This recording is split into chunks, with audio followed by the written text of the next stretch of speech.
여러분, 요한복음 이제 6장을 우리가 들어가는데, 여러분, 항상 요한복음을 보면서 참 사도 요한이 이 요한복음을 쓸 때 보니까 글 쓰는 방식이 참 독특하다 하는 생각을 하게 되었습니다. 항상 한 장 한 장 시작할 때는 먼저 특별한 사건을 먼저 언급을 하고 시작합니다.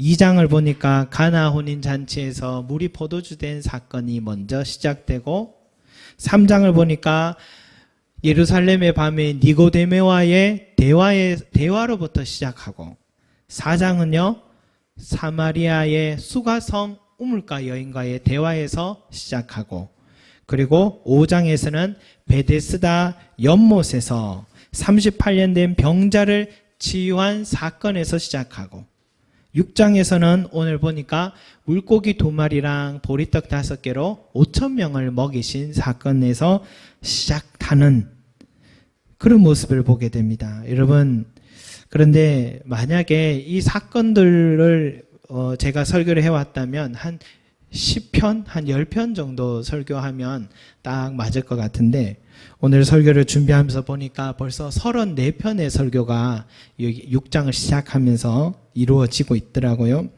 왜 그런가 생각해 보니까 이 사건은 시작했지만, 그런 각각의 우리가 잘 아는 사건을 시작했지만, 요한복음을 보니까 각 장마다 그 뒤에 그 사건의 영적인 해석, 영적인 의미를 아주 길게 다루고 계신 것 같아요.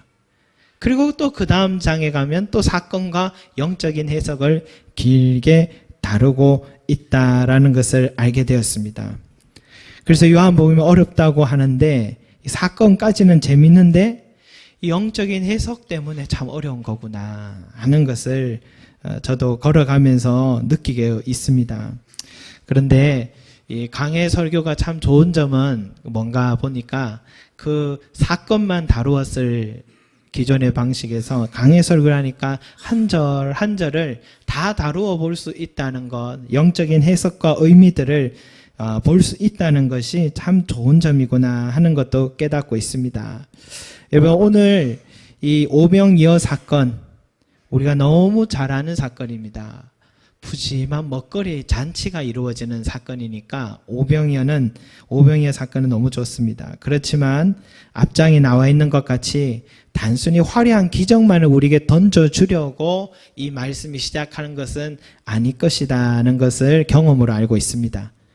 여러분, 이 사건 속에 있는 영적인 비밀이 있다고 믿습니다. 영적인 것은 영적으로만 해석할 수 있고, 그래서 오늘 이 시간에 성령님께서 저와 여러분에게 깨달음 주셔서 영이신 성령께서 우리에게 이 말씀의 뜻을 밝히 드러내 주시는 은혜 있기를 소망합니다. 여러분, 오늘 예수님과 이 제자들이요 디베랴의 갈릴리 바다에 가셨다라고 되어 있습니다. 디베랴의 갈릴리 바다. 디베랴 지역의 갈릴리 해변 도시를 말하는 거죠. 우리가 동해라고 동해 바다 얘기하지만 속초도 있고, 뭐 울진도 있고, 포항도 있고, 다 이 동쪽에 있는 바다의 해변들이잖아요. 그러니까 디베랴 바다라 하면은 갈릴리 바다의 한 지역을 말하는 거겠죠. 디베랴가 어떤 지역이냐 보니까 이 로마 식민지 때 이 헤롯의 아들, 갈릴리 지역의 분봉왕이 헤롯 왕입니다. 안티파스라는 왕인데, 그가 건설한 도시인데, 이 도시를 로마 황제 티베리우스 황제에게 자신의 충성심을 보이기 위해서 아주 너무 경관이 좋은 휴양지를 황제에게 바쳤다라고 보면 될 것 같아요. 그래서 티베리우스를 티베랴라고 이름을 바꾼 겁니다. 이 땅 이름을 황제에게 선물했습니다. 그러니까 사진을 봐도 경관이 너무 좋고, 얼마나 그것에는 목욕탕, 극장, 휴양지로서는 있을 건 다 있더라고요. 발달한 도시입니다. 온천이 발달했고, 또 땅도 비옥하니까 농사도 잘 되고, 밤이면 나가서 고기잡이로 수익도 적잖이 얻을 수 있고, 그러니까 이 도시에는 신도시입니다. 사람들이 참 많이 살았을 것 같아요. 사람들이 참 많이 살았을 것입니다. 그래서 사람이 많으면 어떻습니까? 소문도 빠릅니다. 소문도 빨아서 예수께서 이 디베랴 시내에서 병자들을 낫게 하시는 기적이 있으니까 그 입소문이 아주 빠르게 퍼지는 거죠. 수많은 사람들이 예수님을 보고 싶어 하십니다. 예수님은 디베랴 지역에 있는 한 산으로 이제 서서히 좀 쉬어야겠다 싶어서 디베랴에 있는 한 산으로 올라가셨어요. 그리고 제자들과 함께 그곳에 앉으셨습니다. 바쁘게 사역했으니까 또 뭡니까? 좀 쉬고 싶겠죠. 예수님도 쉬고 싶고 제자들을 이제는 가까이서 가르치기 위하여서 그 산에 올라가신 것 같아요. 성경에 보니까 그때가 마침 6월절이 가까웠다. 6월절이 가까웠다라고 합니다. 사람들은 예수님이 또 산에 계시다라는 어디서 정보를 듣고는 얼른 또 예수님을 향해서 몰려들기 시작합니다. 예수님이요, 몰려오는 그 사람들을 보시더니 갑자기 뜬금없이 제자 빌립에게 이렇게 묻습니다. 우리가 어디서 떡을 사서 이 사람들을 먹이겠느냐? 우리가 어디서 떡을 사서 이 사람들을 먹이겠느냐라고 말씀하신 거예요. 여러분, 예수님이요, 좀 오지랖이 넓으신 분 같아요. 그저 제자들하고 싸들고 온 도시락 까먹으시면 될 일인데 굳이 그 사람들 앞에서 먹는 게 미안했던지 그 사람들에게 어디에서 떡을 사서 이 사람들을 먹이겠느냐라고 얘기를 하고 계시는 거예요. 그렇지만 여러분, 그 수많은 무리들이 밥 먹으러 산 위에 올라온 건 아닙니다. 밥 먹으려면 시내로 가야 되지 산에 밥 얻어 먹으려고 예수님한테 뭐 있다고 얻어 먹으려고 올라왔겠습니까? 그저 예수의 얼굴 보고 싶고 그의 가르침 듣고 싶고 자신의 다급한 문제를 해결해 보려고 찾아온 것입니다. 그러니까 예수님도 잠시 가르치고 병자들 치유해주고 돌려보내도 예수님에겐 책임이 없습니다. 꼭 밥을 먹여야 할 책임은, 의무는 예수님에게 없는 것입니다. 그런데도 그들이 배고플 것을 지금 염려하고 계신다라는 것입니다. 그리고 여러분, 또 안드레가요, 무리들 가운데 한 소년이 가져온 이 물고기 2마리랑 보리떡 5개, 그걸 또 가져왔습니다. 어머님이 그 소년에게 잘 다녀오라고, 그리고 배고플 때는 꼭 까먹으라고 어머님이 정성껏 싸준 도시락인데 그걸 아이가 준다고 덥석 받아온 안드레도 좀 이해는 되지는 않습니다. 또 그렇다고 예수님도 그걸 받아 챙기시는 것도 좀 이해는 되지 않습니다. 누구 건지 아시면서도요. 그런데 예수님이 그 도시락을 받으시고 높이 들어서 축사하셨습니다. 축사는 감사의 기도를 드렸다라는 뜻인데요. 그리고 사람들을 둘러 앉힙니다. 노인들과 여인들 그리고 어린아이들을 빼고 남자 장정들만 앉혔더니 5,000명이 되었습니다. 도시락 주인은 어린아이인데 어린아이를 왜 뺐을까? 저도 좀 이해는 되지 않습니다만 남자들만 앉혀서 예수님이 먹이시는데요. 어쨌든 예수님 명령 따라 제자들이 들고 있는 광주리를 하나씩 나눠주고 그 광주리를 들고 제자들에게 나눠주라고 했더니 이 바구니에 있는 몇 개씩 이렇게 꺼내서 나누어 주는데 꺼내면 이제 줄어들고 없어야 되는데 손을 넣으면 또 나옵니다. 손을 들면 계속해서 나오더니 나중에는 5,000명이나 배부르게 먹게 하고 12광줄이나 남게 하시는 그런 놀라운 기적이 일어나게 되었다라는 것입니다. 그런데 여러분 생각해 보십시오. 기적도 기적이지만 그들이 예수님과 제자들에게 세금을 낸 게 아닙니다. 세금은 로마 황제와 갈릴리 분봉왕 헤롯 안티파스에게 그들에게 주머니로 다 들어가 버렸습니다. 무엇 때문에 예수님이 그들을 먹이시겠다고 지금 이렇게 나서고 계신지 기적을 떠나서요. 그리고 정말 예수님이 그들의 배고픔을 걱정하셨다면 지금 이 한 끼를 채워주는 것이 기적이라기보다는 독립투사가 되셔서 임시정부를 설립하고 또 민심을 얻고 쿠데타 일으키고 분봉한 헤롯을 쫓아내고 갈릴리 지역이라도 탈환해서 왕이 되고 점차 다윗 왕처럼 이스라엘 땅 전체를 정복하고 임금이 되어서 부조리한 사회 구조를 변화시키고 저 배고픈 민중들을 오늘 이 한 끼가 아니라 매일마다 잘 먹고 인간답게 살 수 있는 복지국가를 만드는 것이 더 옳은 일이 아닌가 싶습니다. 그리고 지금은 충분히 그럴 환경이 조성됐습니다. 왜냐하면 오병이어 기적 사건을 통해 사람들이요 예수님을 억지로 붙잡아서 자신들의 임금을 삼으려 했다는 것이 오늘 말씀에 있기 때문입니다. 아주 좋은 기회입니다. 그런데 예수님에게는 그럴 뜻이 전혀 없어 보입니다. 그들을 피해서 혼자 산으로 도망가셨기 때문입니다, 여러분. 네.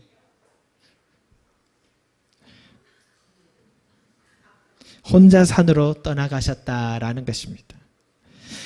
여러분, 그렇다면은 이들의 배를 채워주려고 지금 하신 이 행위, 예수님의 기적, 보리떡 5개와 물고기 2마리로 5,000명을 먹이신 이 기적, 한 시절만이라도 위로해 주려는 애틋한 마음이거나 아니면은 한 나라를 세워서 사회개혁하고 복지국가를 만들겠다는 것도 아니라면 좀 더 깊은 뜻이 여기에 있지 않나 하는 생각이 듭니다.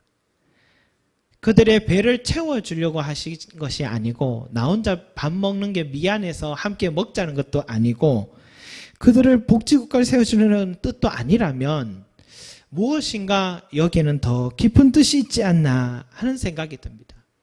그게 뭐냐?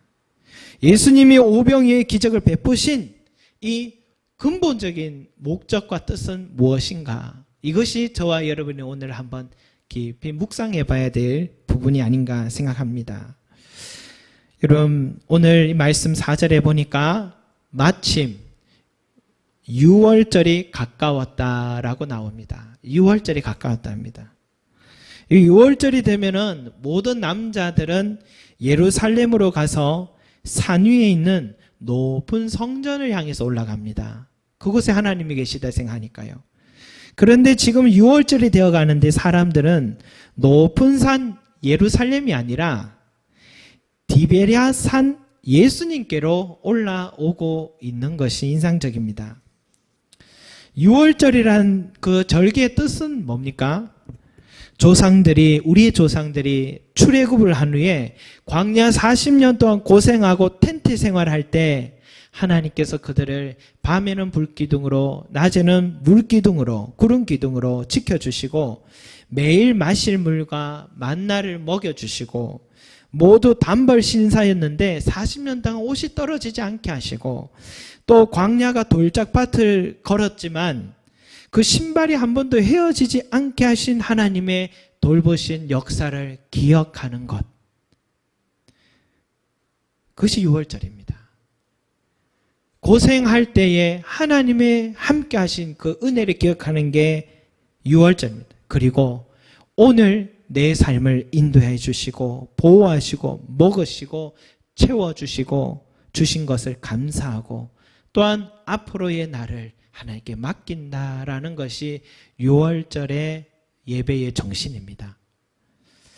그런데 사람들이요 6월절이 다가오는데 예루살렘 성전으로 올라간 게 아니라 디베랴 바닷가에 있는 높은 산 위에 예수께로 찾아 올라왔고 예수님은 광야에서 40년 동안 조상들을 먹이신 것처럼 이 무리들에게 가르치기 전에 먼저 물고기 2마리와 보리떡 5개로 5,000명이나 되는 엄청난 무리들을 한꺼번에 먹이시는 놀라운 기적을 우리에게 보여주셨습니다. 그리고 12광주리에 먹고 남은 조각을 모으라고 주님께서 직접 명령하셨는데 12광주리를 모은 것은 남은 음식을 예수님은 좀 잘 간수해라, 아껴라, 버리지 마라. 예수님은 버리는 거 별로 좋아하지 않으시는 알뜰하신 분이라는 것을 말씀하는 게 아니고 12이라는 12라는 이 숫자 자체가 완전수로 성경은 말하고 있습니다. 완전수다라는 것은, 완전하다는 것은 어디에만 적용되냐? 하나님의 능력에만 적용되는 것입니다. 그래서 12라는 것은 예수님이 하나님의 아들임을 나타내고 예수님이 완전하신 하나님이다라는 것을 말하고 있으며, 그렇기 때문에 이제는 예루살렘 성전에서 제사를 드리는 행위가 아니라 이 산도 저 산도 이제는 디베라 산이라 할지라도 이방인이 임금이 통치하는 땅이라 할지라도 그곳이 어디든 예수님을 향해 다가오면 6월절의 정신이 다시 회복된다라는 것을 말하는 것입니다. 또한 디베랴 그곳은 두 임금이 서 있는 땅입니다. 갈릴리 임금 그가 지배하고 있고, 더 나아가서 전 세계를 호령하는 티베리우스 황제가 지배하는 도시이기도 합니다. 그런데 예수님이 바로 그 땅 높은 곳에 서서 그 백성들을 먹이시고 배불리신 것은 그들이 바랬던 것처럼 진정한 왕은 헤로드 왕도 아니요, 티베리우스 황제도 아니요, 바로 예수 그리스도임을 증명하는 그 사건이다라는 것입니다. 여러분, 세상 임금들은 자신의 배를 불리기를 원합니다. 그러나 하나님 나라의 임금이신 예수님은 모든 사람들의 배고픔을 채워주시고 그들의 삶을 위로하기를 원하시고 그들의 눈물을 닦아주기를 원하시고, 또한 한시적인 구원이 아니라 영원한 구원을 베푸시는 하나님 나라의 왕이심을 증명하신다라는 것입니다. 그러니 여러분, 물고기 2마리와 보리떡 5개로 5,000명을 먹이신 사건은 예루살렘 성전에서 제사를 드리는 율법의 시대는 이제 끝이 나고, 이제는 누구든지 예수께로 나오는 자는 줄이지도 목마르지도 않는 영원한 생명의 잔치가 시작되었다는 선포와 같습니다. 예, 선포와 같습니다.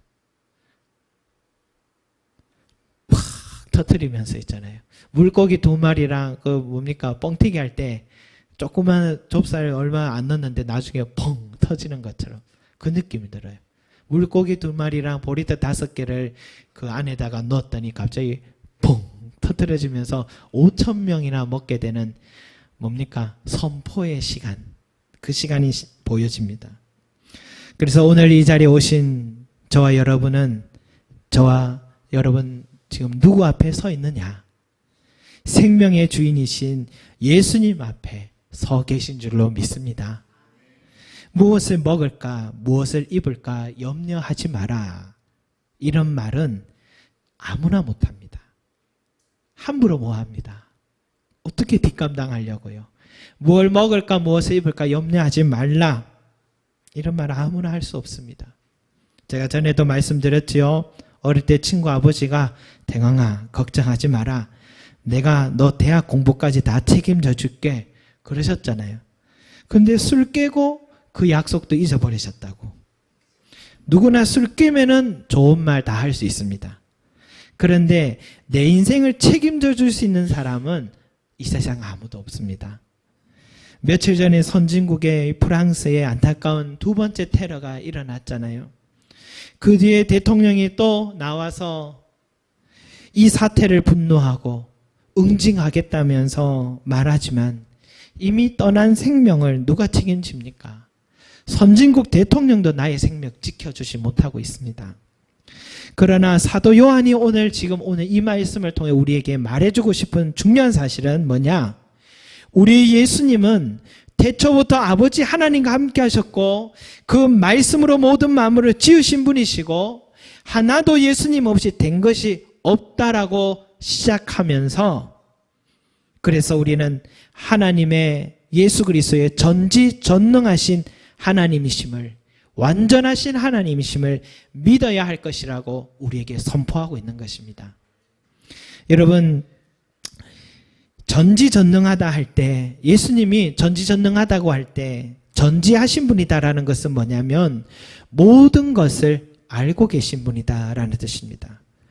오늘 나의 생활의 처지도 알고 계시고 지금 나의 마음속에 무슨 고민이 있고 염려가 있는지도 알고 계신다라는 것입니다.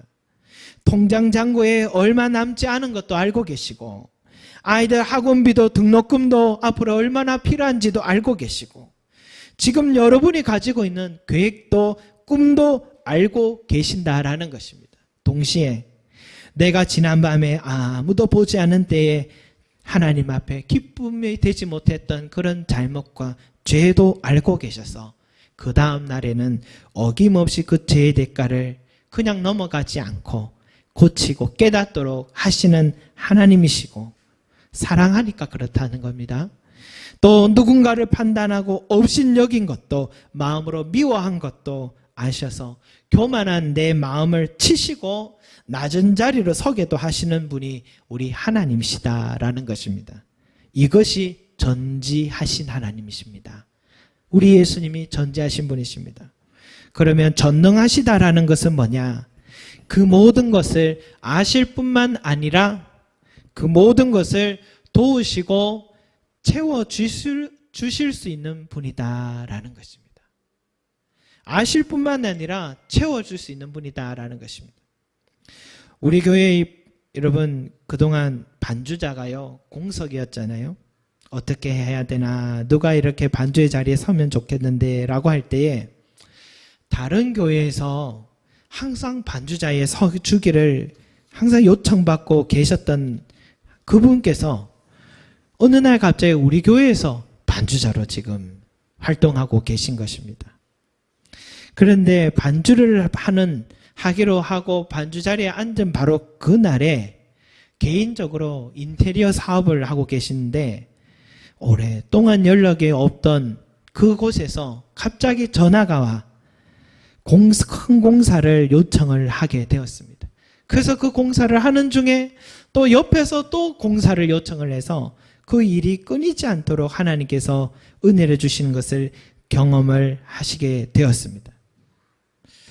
저도 옆에서 보면서 참 신기하다 하는 생각을 했습니다.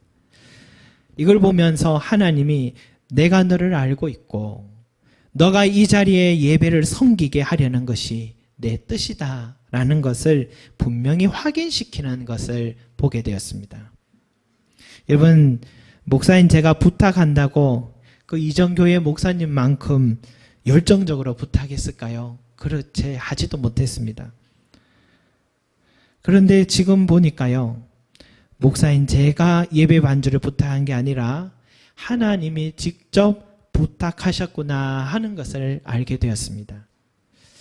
이사도 더 교회에 가까이로 하게 하시고 또 가까운 이곳에서 기도하고 항상 나에게로 나와라 다가오라는 메시지로 그 교회의 반주자가 되게 하시고 또 복도 함께 내리시는 것을 보게 됩니다.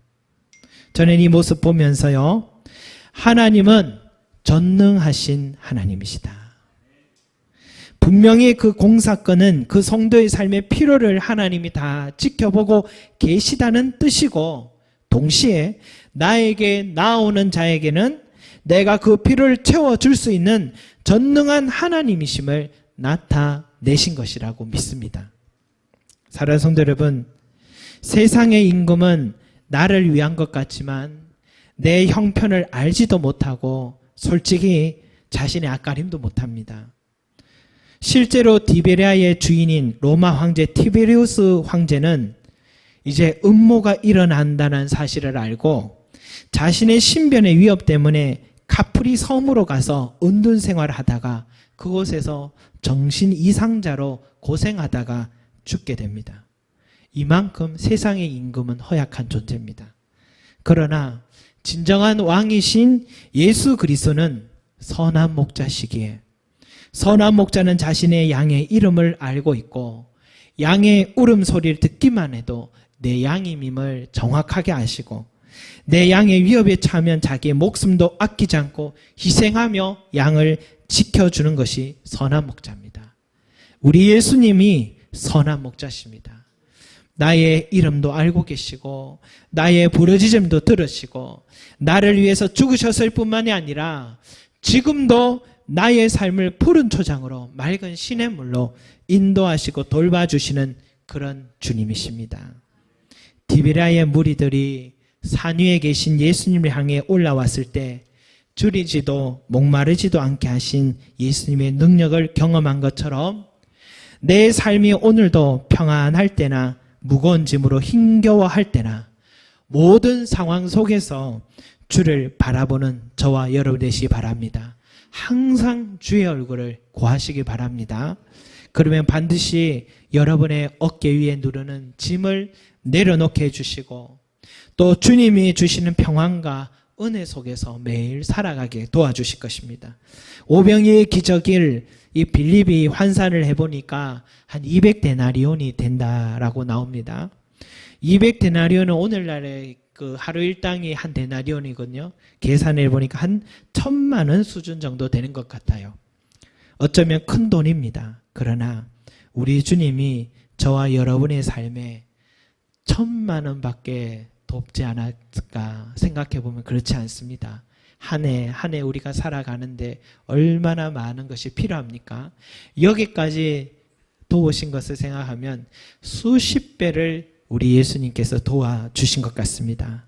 그러나 우리 주님이 여러분의 삶에 이 정도의 물질의 문제만 해결해 줬다는 것이 아니라 주님 앞에 나오면은 앞으로도 셀 수 없는 은혜를 우리에게 부어주시며 또한 이 세상 끝날 때까지 나를 먹이고 입히시고 돌보아 주신다라는 것입니다. 그런데 그것은 시작에 불과합니다. 시작에 불과합니다. 예수님 뭐라고 하셨습니까? 요한복음 6장 35절에 이렇게 되어 있습니다. 예수께서 이르시되 나는 생명의 떡이니 내게 오는 자는 결코 줄이지 아니할 터요 나를 믿는 자는 영원히 목마르지 아니하리라. 아멘. 나는 생명의 떡이요 내게 오는 자는 결코 줄이지 아니할 터요 나를 믿는 자는 한 달, 1년, 10년이 아니라 영원히 목마르지 않도록 나의 삶을 지켜주겠다고 약속하셨습니다.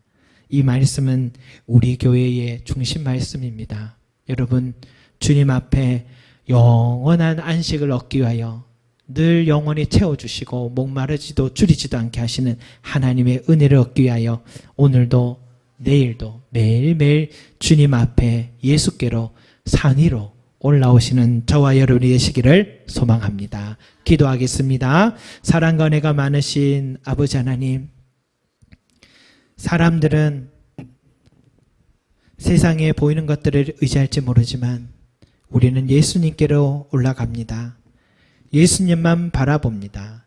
예수만이 나의 산성이요 방패시요 구원자이심을 알아서 주님만이 내 삶을 건져줄 수 있고 목마르지도 줄이지도 않게 하시는 하나님의 은혜가 있음을 우리는 믿고 이 자리에 올라왔습니다. 주여 오늘 머리 숙이고 주님을 바라보고 주의 음성 듣고 주님께서 기뻐하신 뜻이 무엇인지 깨닫고 돌아가는 우리 성도들의 발걸음 위에 사슴과 같게 하여 주시고 그 반석에 위에 선 삶이 되게 하여 주셔서 폭우가 치고 풍랑이 불어도 그 집이 무너지지 않는 든든한 집으로 삶으로 세워 주시옵소서. 오늘도 아버지 하나님이여 이제 이 한 주간을 달려가야 할진데 세상에 많은 일들이 있습니다. 그러나 그 속에서도 순간순간 주님의 얼굴을 앙망하고 주님을 바라보고 이 산 위에 올라온 무리들과 같이 주께로 늘 찾아올 줄 아는 그런 지혜로운 자가 되게 하여 주시고 주님만이 우리를 건져줄 수 있는 그런 완전하시고 전지전능하신 하나님임을 체험하는 또한 한 주가 될 수 있도록 도와주시옵소서. 주여 오늘도 이 자리에 함께하지 못한 성도들이 있습니다. 아직도 세상에 한 발 하나님께 한 발 주여 그 믿음이 왔다 갔다 할 때가 있습니다. 불쌍히 여겨 주시옵소서. 그들에게 하나님이 살아계심을 체험하게 해주시고 믿음의 사람들이 될 수 있도록 주께서 이끌어 세워 주시옵소서. 감사드리며 예수 그리스도 이름으로 기도드립니다. 아멘.